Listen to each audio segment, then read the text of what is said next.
Extraños. Capítulo 2. Una vez en el comedor, mi padre acompaña a Karen hasta la silla más cercana. Ella se desploma en el asiento, con el cuerpo tenso y la cara congelada. Jamás la he visto así, porque Karen siempre está perfecta. No se trata solo de su ropa, ella también está siempre perfecta, tan delgada y tan guapa, siempre sonriente y sin despeinarse ni un pelo. La enfermedad de la perfección, lo llama casi. Y delgada, repito. Vale la pena insistir en ello, porque, según Cassie, a Karen le importa el peso de alguien más que cualquier otra cosa. Y eso podría ser cierto. Karen siempre ha sido agradable conmigo, pero hay algo en la forma que tiene de hablar a Cassie, un tono cortante que subyace bajo su suave tono de voz, como si quisiera a su hija, aunque quizá no acabe de gustarle. Wiley, ¿puedes traerle a Karen un vaso de agua? Mi padre se queda mirándome. Le preocupa lo que ya haya ocurrido a mi amiga, sea lo que sea, puede alterarme. Y desde luego, a mi padre no le falta razón. Lo último que necesito es sentirme peor. Por eso ha buscado una excusa para que me vaya, por mi propio bien. Como si tenerme alejada de la sala pudiera evitar que me preocupara por Cassie, justo ahora. Ya he escuchado demasiado. Sí, me iría bien un poco de agua, dice Karen, sin duda, por obligación. Se limita a seguir la corriente de mi padre. Gracias. Wiley, insiste mi padre cuando ve que yo no me muevo y me quedo mirando la moqueta. Debo andarme con cuidado. Si doy la impresión de estar demasiado afectada, me obligará a subir a mi cuarto y ya no me dejará bajar. Incluso podría pedirle a Karen que se marche antes de que me entere de qué está pasando. Y necesito saberlo. Incluso después de todo lo ocurrido entre Cassie y yo, aunque esta no sea la primera vez que está involucrada en una situación difícil, todavía me preocupa lo que pueda sucederle. Siempre me preocupará. Sin embargo, sé cómo está mi padre con solo mirarle la cara. Quiere acabar con esto lo antes posible y enviar a Karen a su casa. Además, lo hará sin importar lo mucho que le gusten Karen y Cassie. Desde el accidente ha impuesto muchas líneas rojas. Con mis abuelos, profesores, médicos, vecinos, hace todo lo posible por protegernos. Más a mí, eso es cierto. Gideon siempre ha sido el más fuerte. Eso es lo que dice la gente cuando creen que no estoy escuchando. O si se trata de mi abuela, la madre de mi padre. Me lo dice la cara. Me arrinconó en mi casa justo después del funeral de mi madre y me soltó un sermón para decirme que debía esforzarme por parecerme más a Gideon. Justo después de eso, mi padre le pidió que no volviera a visitarnos jamás. La verdad es que mi abuela paterna nunca le he gustado. Le recuerdo demasiado a mi madre, que tampoco le gustó jamás. Aunque tiene razón con respecto a Gideon. Se recuperó mucho mejor que yo. Siempre lo ha hecho. Las emociones, sobre todo las negativas, parecen no afectarle demasiado. Seguramente está relacionado con ese enorme ordenador que tiene por cerebro. Mientras que, en mi caso, se me quedan atascadas, atrapadas para siempre, en una maraña pegajosa que la que no pueden oír. No me gustaría que se me malinterpretara. Gideon ha estado triste, no cabe duda. Echa de menos a nuestra madre, pero en general se podrá decir que es igual de estoico que nuestro padre. Yo siempre me he parecido más a mamá, salvo el volumen de sus emociones estaba al máximo, y las mías se cargaron los altavoces hace ya mucho tiempo. Vale, agua está bien, diga mi padre, que sigue atravesándome con la mirada. Ya voy. Casi y yo nos hicimos amigas en el baño, más concretamente, escondiéndonos en el baño del colegio de secundaria Smith Memorial. Era el mes de diciembre del sexto curso, y yo había ido al baño con la intención de subirme a uno de los váteres para saltarme toda una clase y quedarme todo el rato en esa posición si era necesario. No se me ocurrió que otra persona hubiera pensado hacer lo mismo cuando abrí de golpe la puerta del mismo retrete. ¡Ay! Gritó el ocupante del retrete, cuando la puerta, que no estaba cerrada con el pestillo, se abrió de golpe e impactó contra ella. ¡Qué puñetas! Oh, perdona. Me puse roja como un tomate. No he visto los pies. Sí, precisamente estaba así por algo. La chica sonaba casi cabrada. cabreada. Y cuando abrió la puerta también parecía cabreada. Casi, la nueva de colegio. Estaba encaramada sobre el váter, totalmente vestida, justo como había pensado hacer yo. Se quedó mirándome un minuto, luego puso los ojos en blanco y se echó a un lado, dejándome sitio. Bueno, no te quedes ahí plantada. Entra, antes de que alguien te vea. Casi yo nos conocíamos de vista. Nuestro colegio no era muy grande, pero no éramos amigas. Casi en realidad todavía no tenía amigos. Y yo me sentía mal cuando veía cómo algunos chicos se metían con ella y se reían de sus ajustados pantalones o de sus rizos cortos y enmarañados, por el hecho de que tenía más pecho y era más corpulenta que las demás chicas. A nadie parecía importarle que casi fuera un excelente deportista.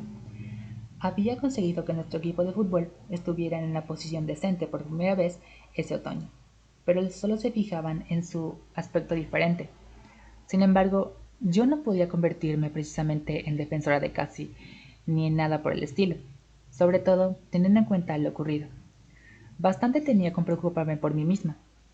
Bueno, ¿qué te trae el tazón de la vergüenza? Me dijo Cassie, en cuanto nuestras rodillas estuvieron tocándose sobre la taza del váter. No pensaba explicarle nada, pero de pronto sentí unas ganas tremendas de contárselo todo. Todas mis amigas me odian, empecé a decir, y todas van a mi clase. ¿Por qué te odian? Preguntó Cassie. Me alegraba de que no hubiera intentado convencerme de lo contrario. A la gente le encanta dar consejos sobre las emociones negativas. Creedme, soy una experta en este fenómeno. En lugar de hacerlo, se limitó a mostrar interés. ¿Qué ha pasado?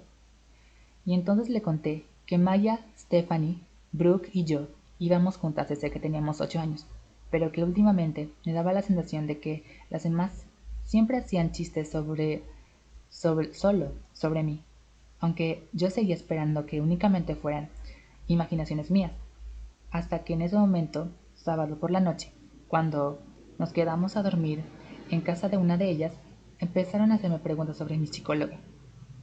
La madre de Maya colaboraba en tareas administrativas del colegio y debió de ver la nota que decía que yo tendría que salir antes de clase para ir a mi primera sesión con la doctora Shepard. Y por lo visto, luego había decidido contárselo a su hija, cosa que yo todavía no acababa de creer. Venga ya, Wiley, cuéntanoslo, insistía toda esta corte. Y yo estaba sudando cuando la habitación empezó a darme vueltas. Entonces ocurrió. No me di cuenta de que había vomitado hasta que oí los gritos. Le expliqué a Cassie, y todavía podía oírlos retumbar en mis oídos. ¡Oh, Dios mío! ¡Qué asco! ¡Ah! Vaya, exclamó Cassie, como si lo que acabara de contar fuera importante, pero no realmente preocupante. Mi entrenador de baloncesto me enseñó su cosa ayer. Ya sabes, el señor Pritzer. Me llevó a casa en coche después del entreno y allí se la sacó. Y, para colmo, también es mi tutor de clase. Y me contó que el hecho de habérsela visto al profe tampoco había sido tan terrible, sino más bien desagradable. Ah, dije, porque no se me ocurrió nada más. Me dio muchísima vergüenza imaginar al señor Pritzer haciendo eso. ¡Qué asco! Sí, qué asco. Casi frunció el ceño y asintió con la cabeza. Entonces puso cara de tristeza. ¿Se lo has contado a tus padres? Mi madre no me creería. Casi se encogió de hombros. Eso es lo que ocurre cuando mientes mucho. Yo te creo, afirmé sinceramente. Gracias, casi sonrió. Y yo siento que hayas perdido a todas tus amigas. Asintió con la cabeza y apretó mucho los labios. Menos mal que tienes una nueva.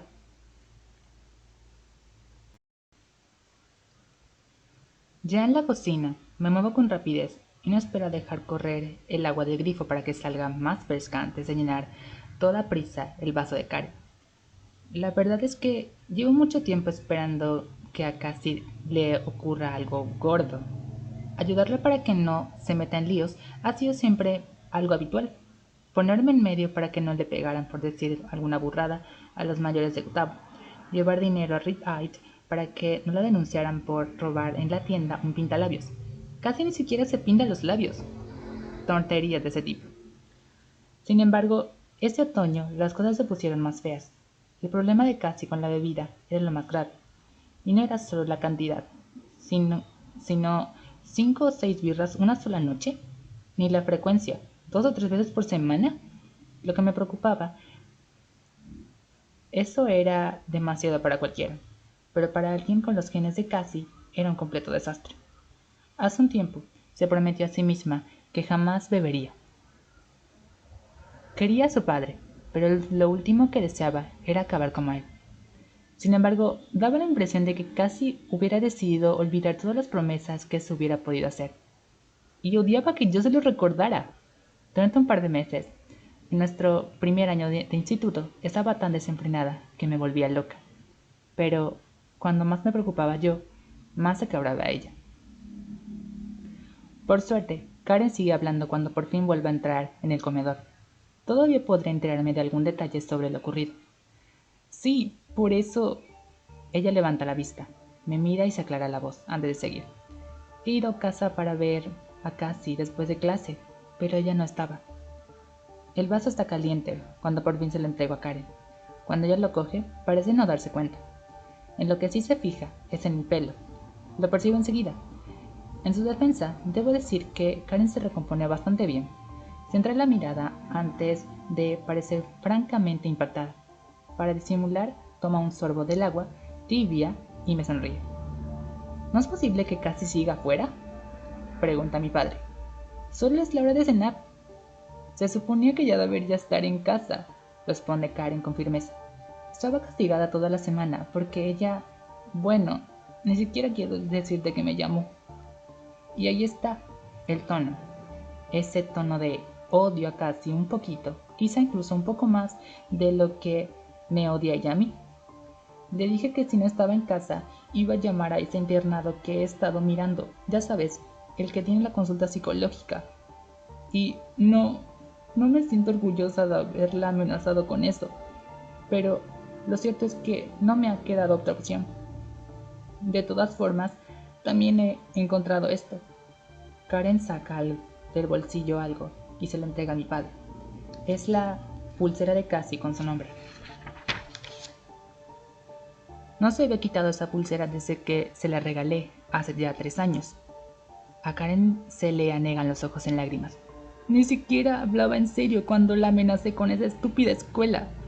Pero es que estaba muy preocupada y enfadada. Esa es la verdad. También estaba enfadada. Mi padre parece algo confuso al mirar la pulsera que tiene colgada entre los dedos. Luego vuelve a mirar a Karen. A lo mejor se le ha caído, comenta, y la entonación final de la frase suena a pregunta. La he encontrado sobre la almohada de mi cama, Ben, dice Karen, y esta mañana no estaba allí. Por eso creo que casi debe haber regresado a casa en algún momento antes de volver a marcharse. Ha sido una señal dejada ahí con intención. Algo en plan, jódete que me he largado. Lo sé. Karen se vuelve hacia mí. Tú no sabrás nada de ella, ¿verdad, Wiley? Cuando las cosas todavía estaban bien entre nosotras, Cassie y yo no pasábamos más de 1 hora sin enviarnos menos un mensaje. Pero las cosas han cambiado, así que niego con la cabeza. Llevo un tiempo sin hablar con ella. Como mínimo ha pasado una semana, quizá más. Al estar en casa es fácil perder la noción del tiempo, pero ha sido el periodo más largo que hemos estado sin hablar desde el accidente. Estaba claro que al final pasaría. No podíamos fingir siendo amigas para siempre, porque eso es lo que estábamos haciendo cuando casi regresó tras el accidente. Fingir. El accidente ocurrió en enero, pero Cassie y yo habíamos dejado de hablarnos por primera vez justo después del Día de Acción de Gracias. Casi 2 meses que, la verdad, es toda una vida cuando tienes 16 años. Sin embargo, la mañana siguiente al accidente, Cassie ya se había presentado en la puerta de mi casa. Me ardían tanto los ojos de haber estado llorando. Creí estar viendo visiones. No fue hasta el momento en que casi me ayudó a cambiarme la ropa que llevaba puesta hacía ya 2 días cuando empecé a creer que su presencia era real.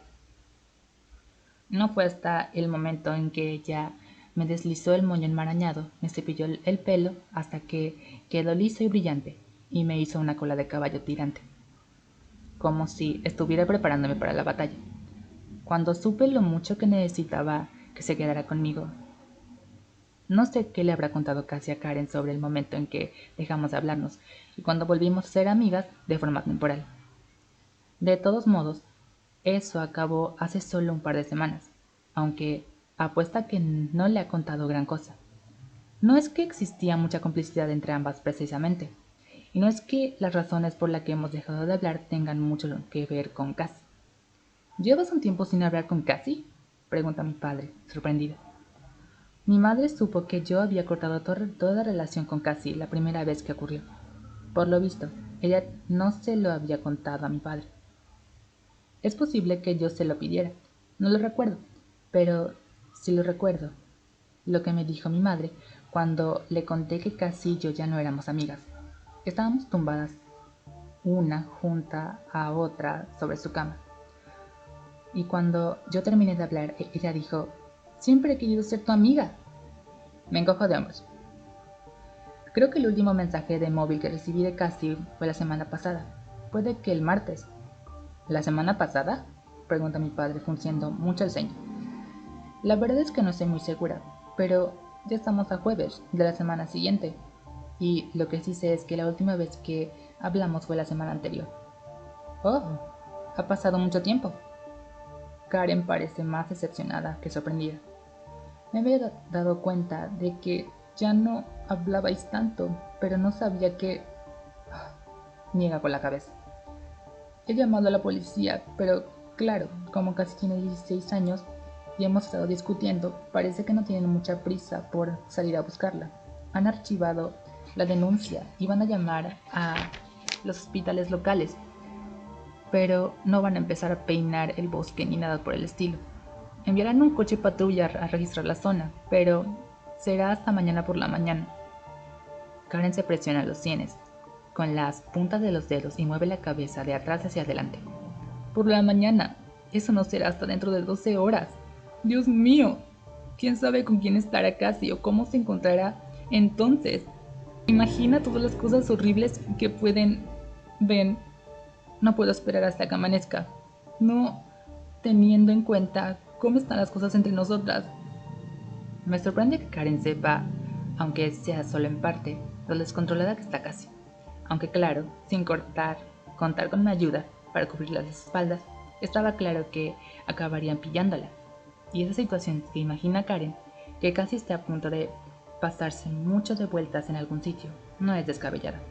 Incluso a estas horas, antes de las 7 de la tarde, eso es posible. Tempraneros. Así los llaman los chavales del Newton Regional. Al parecer, ponerse como Cuba en pleno día era lo más entre los chavales. La última vez que salí corriendo para ayudar a Cassie fue en noviembre, y eran solo las 4 o las 5 de la tarde. Cogí un taxi para ir a buscarla a una fiesta en la casa de Max Russell, porque ella estaba demasiado borracha para volver sola. Por suerte para ella, mi madre estaba de viaje, y mi padre, como siempre, estaba trabajando en la universidad del despacho de su laboratorio, y Gideon todavía estaba en el colegio, preparando su solicitud para el concurso científico de programadores de Intel. Salí de casa sin que nadie se enterara y volví de igual forma con Cassie, dando tumbos contra las paredes mientras avanzaba tambaleante.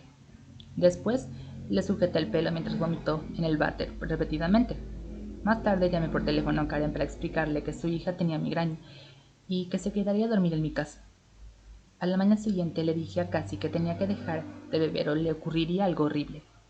Pero por aquel entonces yo ya no era su única amiga. Solo era la única que le decía las cosas que no quería escuchar.